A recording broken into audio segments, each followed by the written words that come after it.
Hello, and welcome to Making Known the Unknown. I'm your host, Tina Tarryk, and with me tonight are my guests, Sidney Schwartz, middle school teacher from Hackensack, New Jersey, and lifetime Bible researcher. Welcome, Sidney. Hi, Tina. And Reverend Hewitt, founder and pastor of Gifts of the Spirit Church in Chesterfield, Connecticut, and medium. Welcome, Carl. Thank you. For those of you who are new to the show, or perhaps have watched the show but haven't caught all the details exactly as far as what the focus of the show is, we have a little clip that's been put together to explain to you exactly how we come through and buy the information that we share with our audience. If we could run that clip, please. In the Bible, Paul explains that everyone has two bodies, a physical body and a spiritual body. Mediums use their spiritual bodies when they act as a communication bridge between the physical and spirit worlds.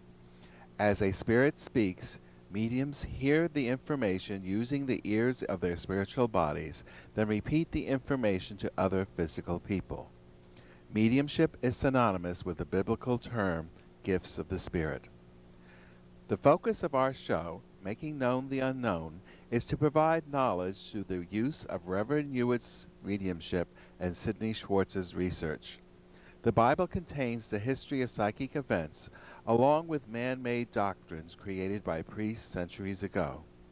This show will explore the untruths which the Bible entrenched into our society. By uncovering these untruths, we encourage people everywhere to think for themselves with a critical mind.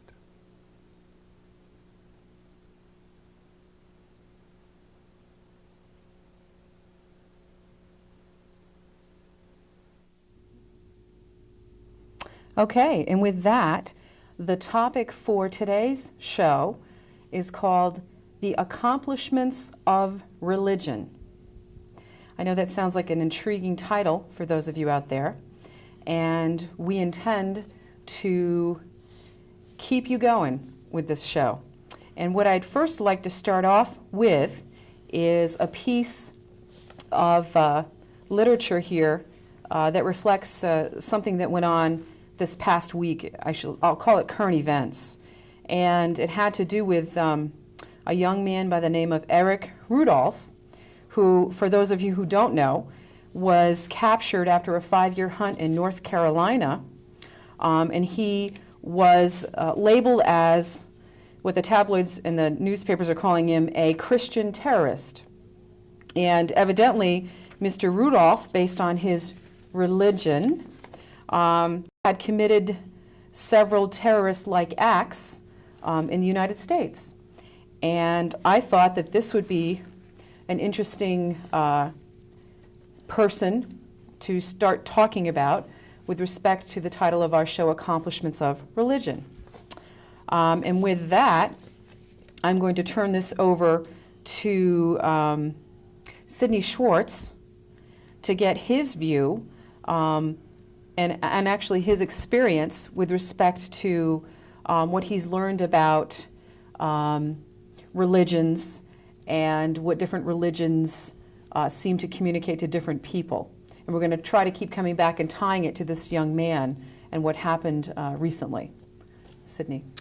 Well, so many people, including Mr. Rudolph, tend to get most of their religious ideas from the Bible. And many people view the Bible as this perfect document that got dictated directly from God, and that everything that's in there is what God wanted.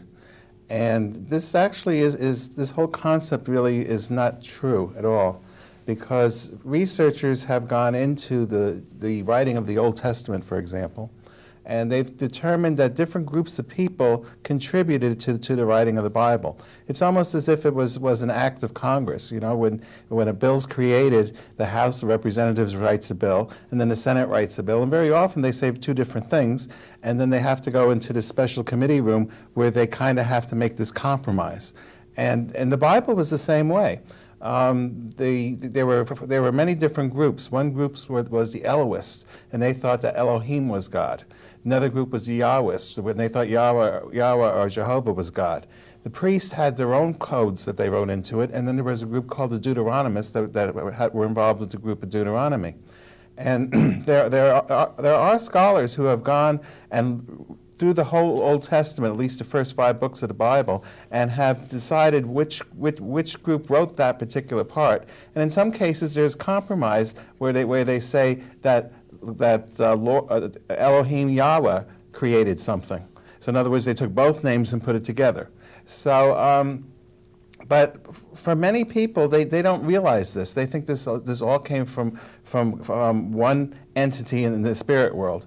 But the fact is that each of these different groups had their own agendas, and especially the priests. The priests put in many different laws into the Bible to entrench their way of thinking and their lifestyle upon the people. Because the priests didn't have to go out to work for a living. They simply created a whole list of sins for the people.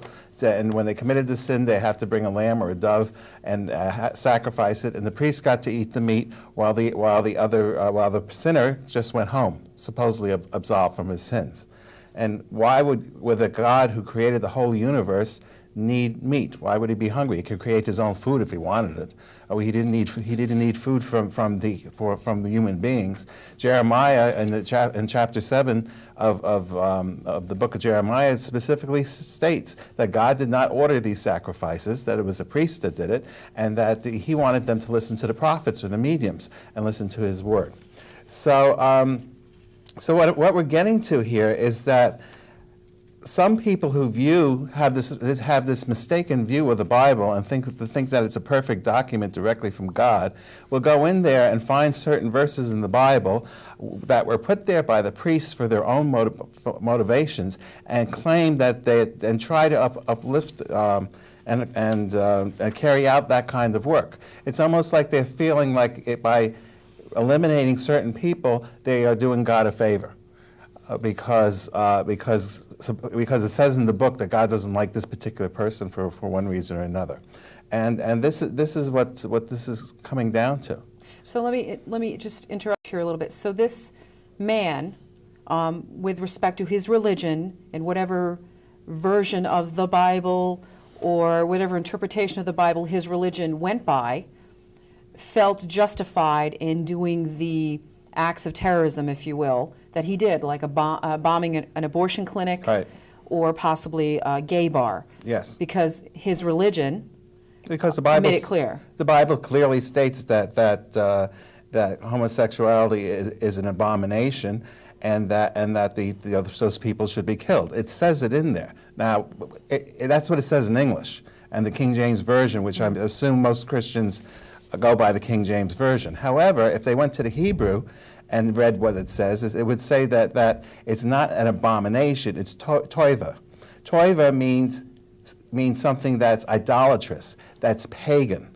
The Hebrews were extremely xenophobic. They were afraid of other people. Even though they were living in Canaan, they didn't want to absorb the Canaanite culture into their religion. They thought they had the pure way to worship. So anything that was done in the other religions, and homosexuality was part of some of the other religions, that was considered as idolatrous, as pagan, not as an abomination. So it wasn't that God hated it. It was just from a different culture. But see, none of that gets into the Bible, and these people who are so narrow-minded and have such a narrow view of the Bible, of not interpreting it but taking everything very, very literally, think that God hates homosexuals and therefore they should kill them because it says to do that in the Bible. I wanted to make a quick clarification to our viewers out there. We are not trying to pick apart one religion at a time because this gentleman happened to identify with the Christian identity. What we're trying to do is we're trying to look at religions across the board and what it is that religion has encouraged people to do or to accomplish. And with that, I think I'm going to turn it over to Carl. It seemed like he had something he wanted to contribute with this. No, I'm listening to him. This is my day of listening to my, to my assistant here, because there are days that I love to listen to someone else, so I'd rather go back to him. Okay. As you were stating, the Orthodox Jewish people are just as anti-gay as these Christian groups, because they also tend to take it much more literally, even though they can translate the Hebrew. But because they align themselves sometimes in a more fundamental way. I guess it says here that this young man actually thought he was doing God a favor by killing homosexuals. Now, if you think about this, if God is supposedly this big man in the sky with the long beard and that crown and the big throne up in the sky someplace, who one day put his hand down and said, "Let there be earth," and boom, created everything that was on it. Okay, so if he had all this power, what's he need a little old man to be doing him a favor? You know, but you don't have to take Mr. Rudolph for this. Okay, you can go into the Bible and ask the same question. Okay, Moses, supposedly it says in Exodus that the Spirit or God came to Moses and say, "I want you to go to Pharaoh and tell him to let my people go." Well, why didn't God, first of all, liberate himself? He had the power to, and the Jews believe he did in the end anyhow, bring him out himself. What did he need a prophet for? Why didn't he just create a booming voice and scare the robe off of Pharaoh by saying, "Let my people go"? You can imagine what would happen if you hear this big voice, there's nobody around, okay? Big thundering voice. So why didn't he do that? What did he need a human vehicle for? See, he picked up on my thought. If God created the earth and the heaven and everything in between, why would anybody out there be so ignorant that they thought that they would do God a favor when God, this powerful deity, could do everything? That's right. Give life, take it away, and all of this? How could any of us, this little old us, do this big old that a favor? I mean, it's so ridiculous. If you even think about it. If we wanted to imitate what some of the fundamentalists do sometime, I'm going to read from you from Genesis chapter 2, verse 9. This has to do with the creation of the earth. "And out of the ground the Lord God caused to grow every tree that was pleasing in the sight and good for food, the tree of life also in the midst of the garden, and the tree of knowledge of good and evil." Well, if God is all good, why did he create evil? It specifically says here that God created good and evil. So, these people that also think there's devils around someplace, the evil one, it says in many places that God did good and evil things. So this is only one example. So, why is that? Why is it that way? What I find sort of controversial that doesn't really sit well with me, and it has a little bit to do with the last show that we did, was that if some of these religions are anti-homosexual, yet we see a lot of priests who appear to be homosexual with some of their acts with young boys. Where's the double standard here? It seems strange to me that these same people who devotedly follow these religions and are anti many things, including homosexuality, have those same priests that are part of their parishes performing these acts. Well, doesn't that seem strange to you? It would, but based on our knowledge, no, it doesn't. It seems I can understand it very easily.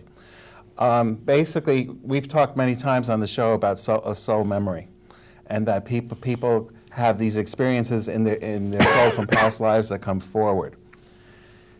When the first female souls crossed over into male bodies and became attracted to other males, because the soul is the seed of love, and the female soul was attracted to another male body. So when that happened, the other thing that occurred at the same time was that the female soul and the male body created a very, very strong connection to the spirit world. We've all heard about women having intuition, women's intuition. Mm-hmm. Women are much more psychically gifted than men. They always have been throughout history. Initially, women were priestesses way before there were male priests, going way back to the Stone Age. But what happened was that this female soul in the male body replicated what spirit or God is really like. Because going back into the Bible, when it says that God had Adam lay down, put him into sleep, and took a rib out of him and created woman, okay, the actual word that's the Hebrew word that's taken out there that's translated as rib really means side. And when I was a young child, the rabbi said that he separated the male aspect from the female aspect in this. He took the female side away from the male side and created male and female. It says in the 26th verse of Genesis that let us make a man in our image. So if man originally had both male and female in him, that would mean that God is both male and female also. Mm-hmm. So basically, when they pulled apart these two sides, we had male and female. The only place that word rib is used in Hebrew, the English translation of rib for that Hebrew word is only used in Genesis. Every other place it means side. So here you now have the male aspect and female aspect united in one being. Therefore, they became a very, very strong connection to the spirit world. They eventually became prophets. Just like there used to be the Oracle of Delphi were always women, they became these male prophets who were gay. Most of them were gay. And they were a very strong connection to the spirit world. Then in around 378, in the Second Council of Constantinople, the church decided that they no longer wanted to have prophets in the church. And they decided they were going to have the priests be the intermediaries between God and the people, despite the fact they weren't gifted. Despite the fact they weren't the mediums who were the true intermediaries between God and the people. So that came to a close. So here you have these people reincarnated. There's a female soul in the male body. They're drawn to be a medium, but that position is no longer available. There's nothing around. The only intermediary between God and the people, or spirit and the people, would be the priesthood. So they were naturally drawn into the priesthood and have been for millennium. In the year 1054, a person called, his last name was Damien, wrote a book called the Book of Gomorrah. And he was decrying back in 1054 about all the homosexual priests that were in the church. And he thought it was terrible. And he wrote this whole book. I have a copy of it. It's been translated into English. Okay. So it's still available. He was talking about that 1,000 years ago. And yet, it hasn't changed. And why hasn't it changed? Because there's soul memory that the vocation of being a clergy person, being the intermediary between God and the people, since the prophet or medium doesn't exist for the most part within religion, they become priests instead. So that's why they're drawn to it. And that's also why the church understood all this. And going way back into other cultures that predated Christianity, there was a place called Phrygia, and in Phrygia it's part of Turkey. Carl and I visited near there it's right near Ankara, Turkey, today. And Tom Horton wrote a book called Jonathan Loved David, and in there he has this quote. And it had to do with the fact that at a certain point in time, the church decided that they wanted to make the priests celibate, because if they couldn't marry and couldn't have children, any wealth they accumulated would have to go back to the church instead of to their families. And this was the real reason why they passed a law for that priests had to be celibate, because before that time, the priests didn't have to be. They were married and had kids.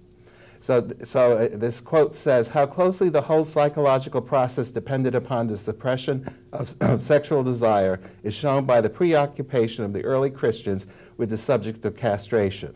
The tonsure of the priest is recognized as a symbol of castration. For those of you who don't know, tonsure is where they would take the top part of the crown of the head and they'd shave it off. So this part would be bald and then the rest wouldn't. So that was supposed to be a symbol of castration. And here's the important part. The adoption of his skirted cassock perpetuates the adoption of female clothes in just the same manner as the priests of Astarte after castration assumed female attire. So what this is talking about is that there was a goddess called Astarte. It was all over the Middle East. It was a goddess. Her priests were male. I call them priests. They were actually mediums. These mediums would go into trance, and the goddess would speak through them. And these men were gay to begin with. However, they felt they had to make themselves even more feminine in order to attract the goddess. In other words, so they could combine with the goddess easier, they made themselves even more feminine by dressing up in skirts and sometimes even wearing makeup, and often they castrated themselves. So this was the belief that they had at the time. These people were totally revered in the civilization because they were the communication between the spirit world and the people. The people looked up to them, they revered them, it was the most noble profession there could be, was these homosexual, gay, effeminate men. The priests knew this, and they wanted the same respect that these pagan people had with their religion. So what did they do? They mimicked them. They mimic their dress, and this is why the priesthood wears these vestments. They're all long flowing robes. They don't wear pants. They're all wearing dresses, if you want to put it that way. And that's because it goes back to the gay priests and mediums of the pagan religions. So the Christianity always absorbed as much of paganism as they could tolerate because they wanted the pagans to come to their church and put their money in the basket. They wanted a bigger following. They wanted to go worldwide. And at a certain point in time, they just went out and conquered everybody, and if they wouldn't convert, they'd kill them. So this is the root of all this. I guess one of the bigger questions I had was really, if you look at all of this, why is there such a thing as religion? I mean, I know that's a big question, and we could probably take quite a long time to dive into that, but what is it that's so important that people have to identify themselves with a religion, be part of a religion? Is there some safety, some security? Is it just being part of a club? It's really like that. It's really like a social thing more than anything else. A lot of people like to belong to certain things. But more importantly, again, we're dealing with spirit. We're dealing with the invisible. Nobody's been seeing God in a long time. Okay, so if you're in this, it's just like if I were to tell you, Tina, you have a beautiful blue dress on today. Okay, you might, if nobody else told you had a red dress on, you believe it was blue. Okay, even though you can't prove it's blue or red, right, unless you have the scientific knowledge and the instrument to do that. So if you put yourself into a situation where everybody around you believes the same thing, okay, and nobody's contradicting it, so therefore it gives you strength to believe something that you can't see, touch, or anything. Everybody else thinks it's that way, it must be so. But this is yet deeper than just a basic club or an association, because as I've seen around me, as I'm sure you've seen around you, these associations have everything to do with the way people think and believe and feel from the minute they wake up until the minute they go to sleep every night. True. I mean, they're very, very deep in their effect on people, it appears. Look at this young man and what happened to him. Yeah. That's because there's a certain amount of indoctrination that goes on with it, because parents feel that they must teach their children what their religion says, and again, because it's never contradicted, and because they're encouraged not, if the child starts questioning, they're punished, okay, because you're not supposed to ask certain questions, you're not supposed to think on your own, you're not supposed to ask questions on certain topics, so therefore they perpetuate this, Well, excuse me. tunnel vision. There's one word that a lot of people don't like to hear, and that's mind control. But you see, I don't have a belief system. I have a knowingness system, and because I've said that to my relatives, I have not one relative that accepts me. Everybody turned their back on me. I don't care. I don't care, not one bit.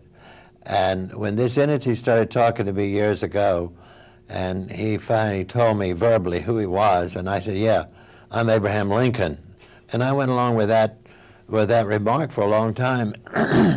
And they kept telling me who he was, and I said, "Yeah, well, then prove it to me." He says, "I will eventually." And some of you viewers out there, you have heard Mr. Schwartz and myself explain how these pictures appeared to me and untouched by human hands.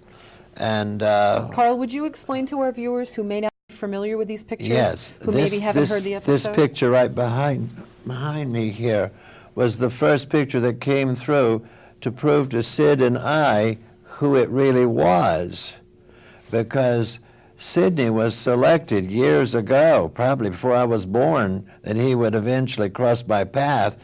They deliberately did this because he's Jewish, and he was supposed to cross my path, and we were to work together as we're working together now as a team. And I wouldn't accept that. I did not think I was worthy of him working with me. And then the second time that he appeared to me, this was the next picture. This picture here in the background is in Asheville, North Carolina. And we found that mountain down there.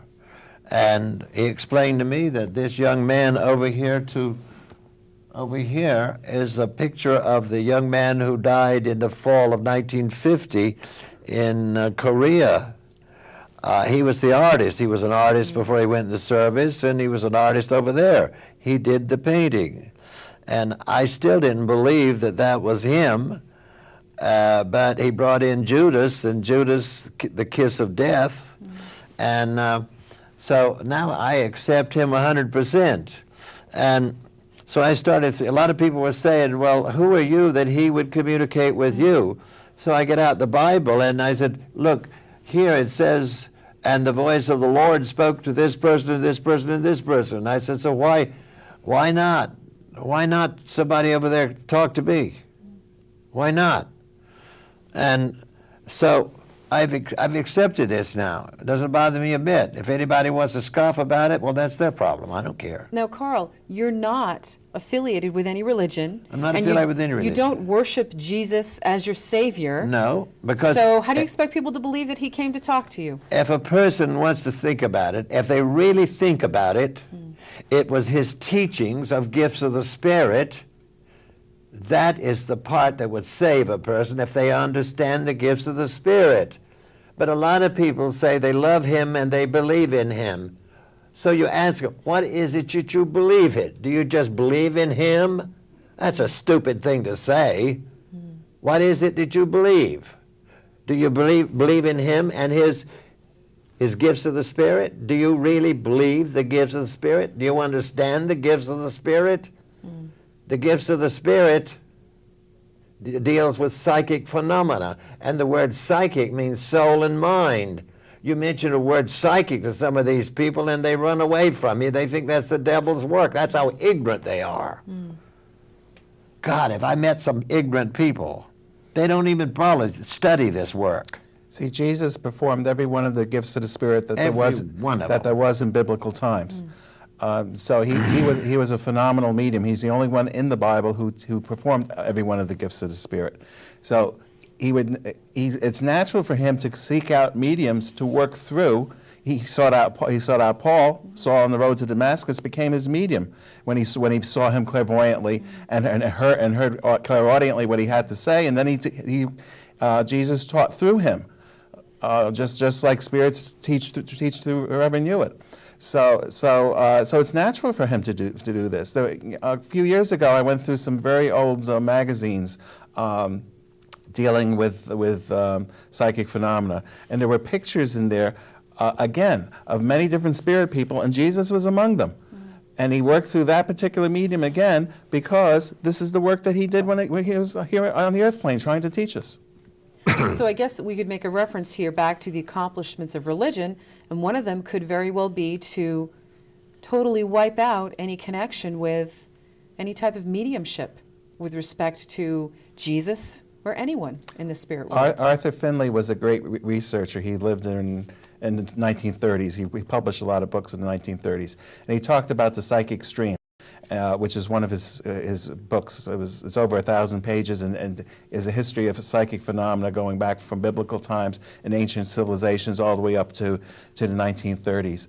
And he would talk about the psychic stream flowing and having to go underground when Christianity came about because they totally killed off as many mediums as they could, because the medium was the gifted person who was the actual intermediary between the spirit world and the people. just like many of the things that we end up saying here on this show tends to contradict what some of the major religions have to say, because they are no longer, they aren't connected to what Spirit really wants. They created their own man-made dogmas based on their own economic needs, and they've entrenched it in the minds of the people for millennium. And a medium is not bound by all that dogma. Gets these truths, hears these truths from the other side, and speaks them. That's what happened with Joan of Arc. You know, if you think about Joan of Arc, here's a girl who was 19 years old. She didn't go to college. She didn't even go to schools. You know, and basically, even though the church says Saint Margaret spoke through her, or she was talking to Saint Margaret, she was really talking to her great grandmother. That was a story the church made up. It was a great grandmother who was speaking with her, and when she was put on trial, she basically was telling the church off every 2 seconds, as much as she could get away with, because they were challenging her constantly and trying to whittle her down, and the Spirit people that were working with her would provide her answers for those questions to kind of like silence the priests, because they would point out their contradictions. There's so many contradictions that of the church dogma that contradicts the teachings of Jesus. If I could just point out two of them. One of them is in Matthew chapter 23, verse 9. It says, "And call no man your father upon the earth, for one is your Father which is in heaven." Now this is the King James Version. Okay, so basically it's saying the only Father you really have is in heaven. Okay, you should call no man on earth heaven.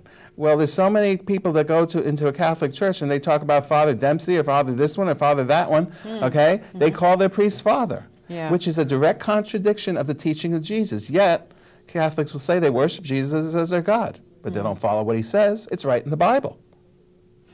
Well, what I find interesting, speaking of what's right in the Bible, is it seems to be okay also in the Bible, you were talking about this a little bit before, for people to heed the words of John, Mark, Matthew, because it's in the Bible, and that they would have conversed with the Lord God, however they did that, which for all intents and purposes was mediumship and most likely spirit, we're discovering.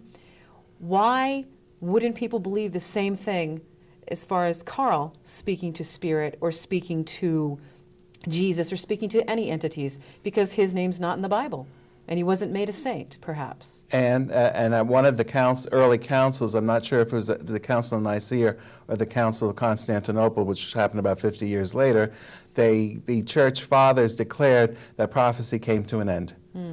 God's no longer speaking to us. Everything he had to say is done, and it's all found in the Bible. And it will not happen again. So they're the ones that declared it. Now, mind you, nobody came down and told them that. Jesus didn't come to the council and says, "I'm tired, I'm taking a vacation, I'm leaving, there's going to be no more prophecy." This was just their way of ending mediumship and taking it out of the church, because they didn't want the prophecy. Because the prophet, if a person truly is gifted as a medium or a prophet as the biblical terms, and if they're speaking in front of a group of people, sometimes that person has no control of what comes out of their mouth. They can say things they have no idea of. It just comes out of their mouth. That's called inspirational speaking. Or if they're in a deeper state, they're in trance, and they definitely don't know what they're saying. Whatever the Spirit wants to say will come right through them. So there was no control. And as we talked about before, churches were very, very leery of having any unauthorized divine communication, because it would contradict what they have set up. And so therefore they didn't try to do that. They didn't want that. And that's why they declared prophecy came to an end. Another thing too, why women are not welcome in the church, there is such a thing as a woman being more sensitive than a man. And if a woman was as welcome in the church as a man, there's a chance that if conditions were just right in the church, the woman could easily slide into a trance state. If she did, and spirit take over her body, her vocal cords and voice box, she could go into trance and gave a lecture that could very well contradict whatever a man has just said or will be saying. That would be like an atom bomb going off in that place. This is why they don't allow them in there. But they don't tell the people why. But they used to. In my research, I found documentation where women used to be deaconesses, women used to hand out the Eucharist. They were involved at the altar in the very, very early church, pre-Nicaea, pre-325, in certain parts. Now, you have to remember, before 325, the church was growing up in many different areas, and they all kind of had their own customs and dogmas and stuff. And in certain places, women were serving in the priestly fashion. So that could be another accomplishment of religion? Yes. That women have now been essentially removed except for becoming nuns, perhaps, in some capacity? Yes. Very And as far as the work I do, I'm sure that a lot of the viewers out there have heard of Edgar Casey. You've heard of Edgar Casey. Yes. Well, he was a wonderful medium. He was called the sleeping prophet simply because he would go to sleep. He would go into a trance. He would lay down on a couch and go into a trance. Doctors, very famous doctors in that day, would bring their patient in his presence, and he would go into trance, and the doctor would speak up and say to the entity that was taken over the body of Edgar Casey what the problem of his patient was, and the doctor in spirit would use his vocal cords, that is Edgar Casey, and tell this doctor that the problem with his patient. Well, this Edgar Casey was so popular, so busy, that he had 2 centers open where people were flocked in. They would stand in line to get in this place, and they were churches, and both of them were burned down, deliberately burned down by the fanatics, Both of the doing churches? God favor. You're talking about both of the churches where he would meet people Absolutely, to they heal were them. both burned down, but he was such an innocent man that he wouldn't point his finger at anybody. Absolutely, or burned down by the fanatics who thought it was the devil's work. Oh, I've been called the devil, doing the devil's work by people right in this area. Yet if you really think of something that's devilish or evil in nature, then you would connect that with something harmful coming of people, or harm coming to people. And I know from having known you, and many people who have known you for quite a few years, there's been nothing but wonderful, beautiful healings and help coming from you. So I find that very interesting. You have to remember, this all goes back into again, ancient Hebrew, ancient Judaism. And just as we were talking, the gay people were considered abominations, so were mediums. And they were also called an abomination. And again, it means idolatrous, because the Canaanites had their mediums. The Philistines had their mediums. There were mediums of Baal. There were mediums of Asherah. There were mediums of Sybil and Phrygia here. There were mediums all over the place. All these ancient religions basically were doing the same thing. They were all based on mediumship.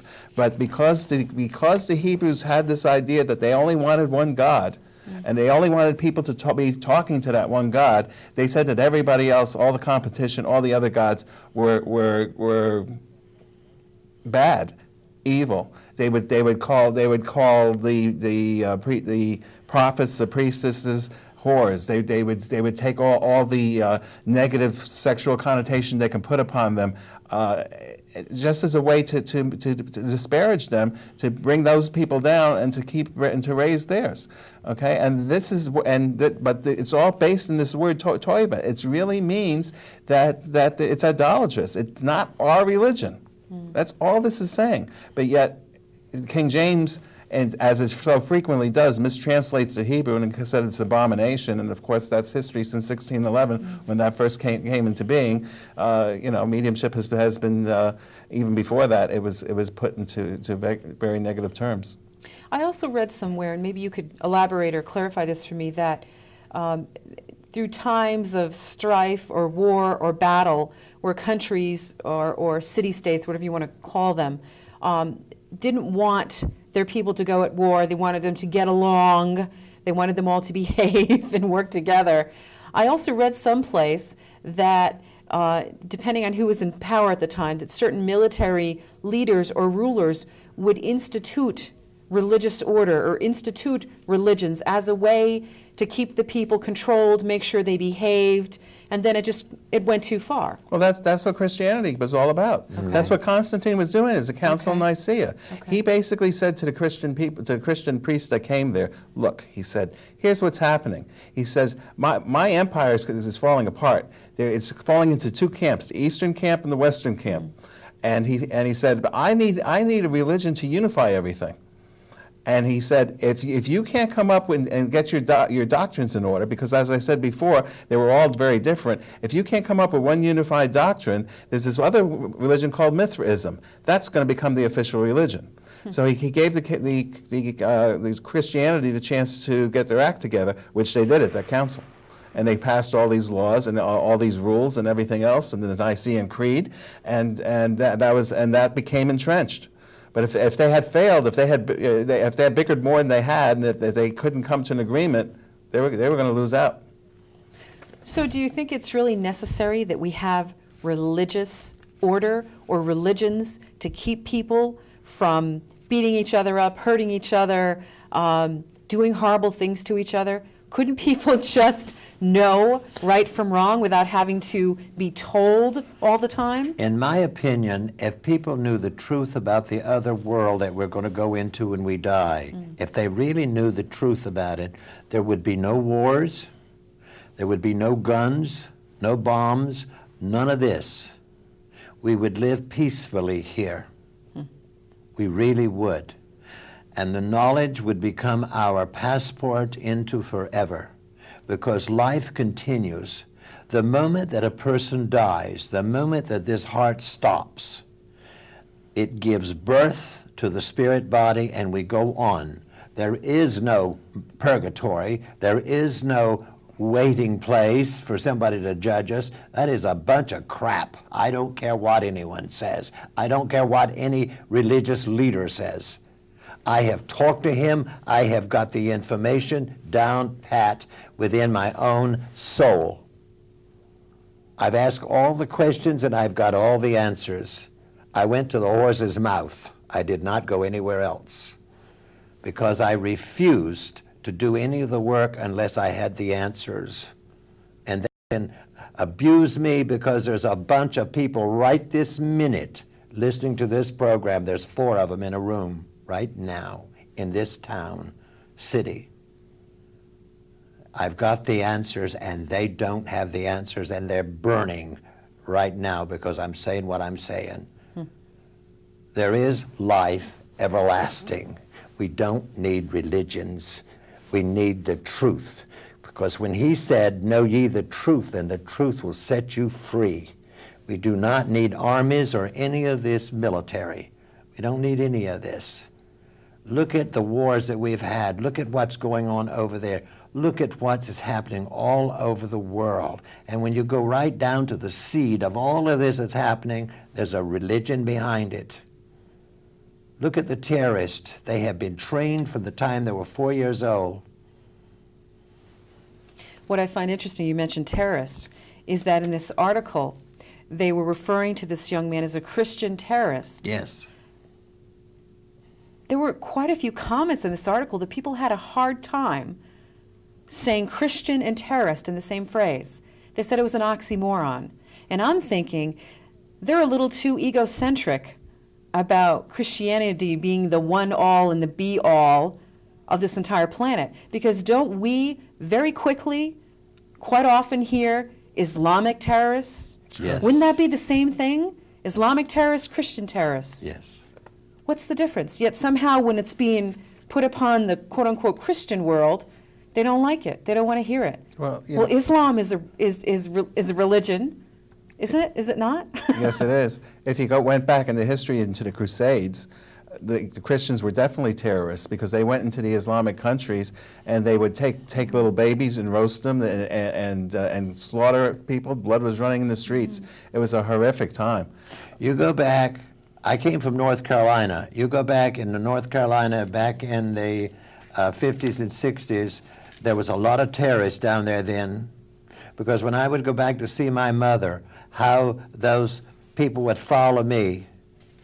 in their cars. I'm talking about white people would follow me, because don't forget I had Connecticut markers on my car. They followed me, and many times I would have to go to a police station and get somebody to escort me through town or miles down the highway because I was driving a Yankee marked car.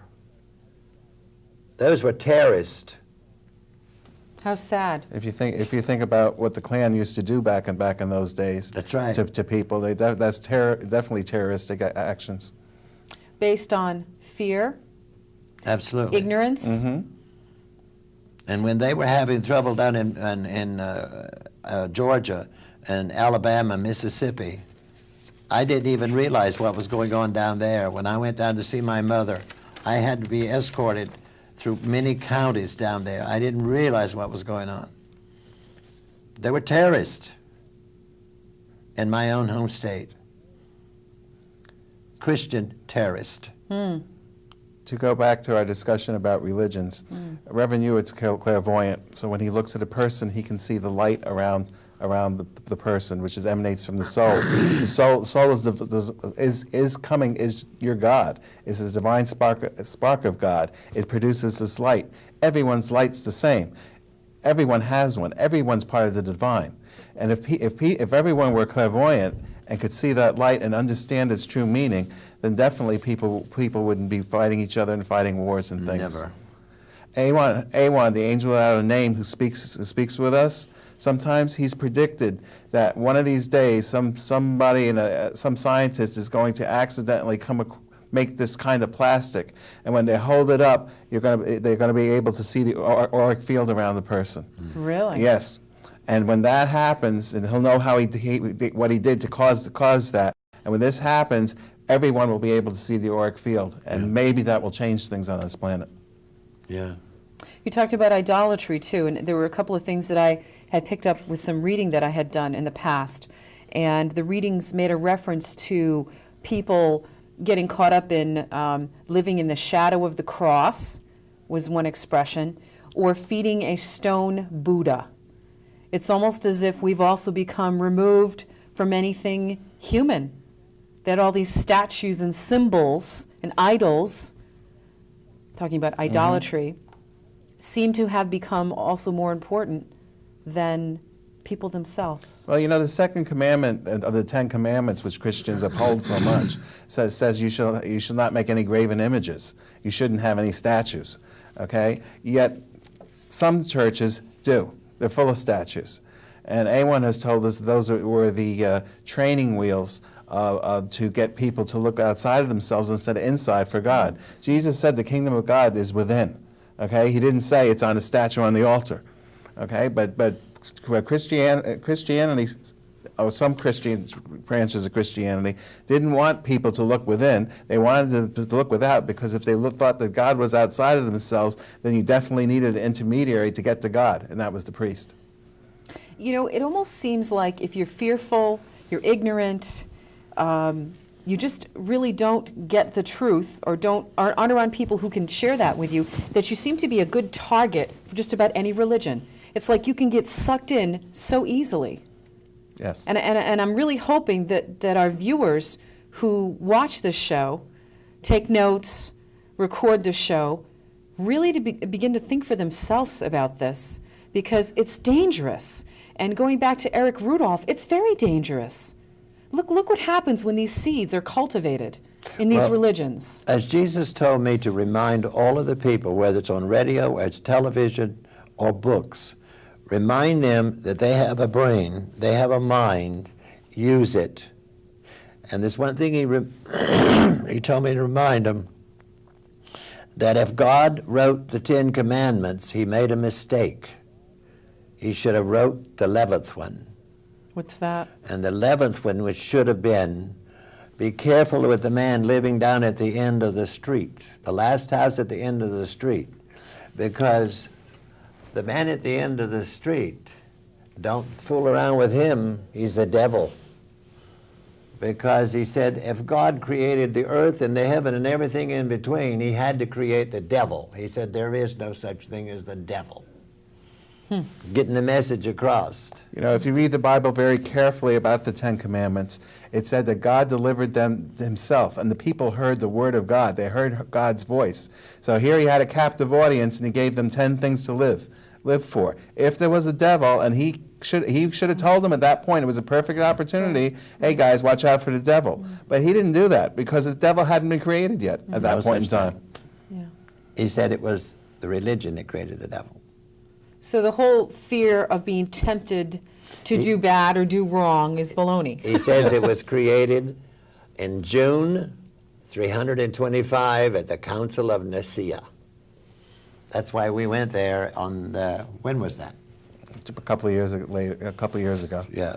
And approximately 449 in the Council of Toledo, the Catholic Church came up with the image of the devil with the horns You're kidding. and the you know, the goat's feet and everything else, and they were taking the gods of the pagans, because some of the pagan gods did have horns. They were taking the male god of the pagan and turned him into the devil because they were so anti-pagan. See, the church had this problem. They didn't want the pagans to be around, but it took them 1,300 years to get rid of them.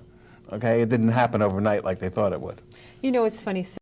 People could be watching this show and they could say, you're just a friend of Carl's, you're supporting all of this, you're saying whatever it is he wants you to say, and when you met Carl, you were totally in the other direction. Yeah. And the fact is, most of the stuff that I'm telling you, I found in books. That's how do I know half this stuff? It's in this computer somewhere. And the other connection I was going to make is that you went out and you found it. Yes. It was put right in front of you. He went out to prove that I was a fraud, because the gal that he was going with, Bonnie, what's her name? Corwin, then. Bonnie Corwin. He went out to prove to her that I was a fraud, because right away she found out that I was for real. And he went out to prove that I wasn't for real. And the more he found out, the more he wanted to find out, you see? Mm-hmm. And he drove me crazy because he was calling me every day. He must have had a rip-roaring phone bill. So we've talked about how people are believing that there is a God. God is telling them what to do. They're doing heinous things to other people, and that God is okay with that. That homosexuality is one of those things that is not good, but yet you're telling me that the church really had its roots in that. Yes. And then they tried to switch that somehow. And so they're really in denial of that, it would appear, at this time. Let me just, something occurred to me that I wanted to address. Since we're on this line, dealing with what A1 told us about abortion. A1 told us that when a woman becomes pregnant and conceives, that the soul of the baby enters her auric field, but does not enter the baby's body until about the 111th day. So as long as the abortion occurs before that, it's just like it's like cutting your hair as far as the spirit people are concerned. Really? Yeah, they have no problem with it. I wonder what some of our viewers think about that. There That's is very no soul interesting. there until between 85 and 111 days is the window of time that the soul has to enter. So before 85 days, there is no soul. It's just like another organ of the body. Yes, the soul's around the mother's body, and what they're actually doing is orchestrating all the genetics that has to be happening and forming, and they're selecting the hair color and stuff. The spirit is kind of orchestrating the body at once, and it can't do that while it's in the body. So therefore, at that time, it enters through the mother's solar plexus into the chest cavity of the little fetus. Stays in the light field around the body. Right. So this little bit of information here, which is really knowledge, can really switch around some very ignorant thoughts out there and actions as a result of those thoughts. Yes, exactly. And look how long it took you to share that with viewers. Not very long, but in fact it's true. That's what anyone said. He also said that with sudden infant death syndrome, that's when the soul of the baby realizes that it's made a mistake, chose the wrong parents, and it exits, and it just leaves. And it's kind of hard on the parents because they've become emotionally attached. But there again, there's no morality there that prohibits that. And Spirit allows that. Look at the interpretation that many, many religious groups will take. And as many different religions as there are, how many did you say there are on the planet, Carl? 12,000. 12,000 religions. So that means there's 12,000 versions of a way to believe, a way to think, a way to do, a way to feel, a way to be. That's scary. When they told me that sometimes a baby, the cell will withdraw, I said, that's very cruel to the parents. They said, that's the way it is. Really? And I says, I still say that is a very cruel thing. They still said that's the way it is. Absolutely. And they said sometimes they find out at the last second that it was the wrong vehicle to come back in. Really? It was the wrong time, that type of thing. So maybe we can dive into some of those in a little more detail. yeah, and other issues that are connected to that in another show. A lot of detail there. You know what I wanted to wrap up with? There's a quote that I've held on to for some time. A good friend of mine gave me one of these expression-a-day calendars. And this quote really struck me, and I've held on to it for a while. And I wanted to share it with you for a very brief response, and then we're going to wrap up the show. And it goes like this. This is a quote from Annie Dillard, who's an American writer. She was born in 1945. I'm believing that she's probably still with us. And it says, somewhere, and I can't find where, and this is Annie speaking, I read about an Eskimo hunter who asked the local missionary priest, if I did not know about God and sin, would I go to hell? No, said the priest, not if you did not know. Then why, asked the Eskimo earnestly, did you tell me? Any quick thoughts on that? Because they wanted another person to come to their church out of guilt and put money in the basket. Carl? Good answer. That's a good answer? Okay. Good answer. So if people are not told all these things about religion and what's in the Bible and what to do, they're probably better off, wouldn't you say? As I've said before, religion is the biggest business on the planet. Okay. So be it. Okay, so be it. And with that, we're going to wrap up our show today, but I want our viewers to be sure to run out and buy My First Encounter with an Angel, Revelations of Ancient Wisdom, which these two gentlemen are co-authors of. And to get information about that book at the very end of the show, there's a phone number and an address, and we also have an email address. We encourage all of our viewers to call or write, and would be happy to address your questions in future shows. And with that, thank you for joining me, Sidney and You're Carl. welcome. Thank you. And thank you, viewers. Until next week, be well.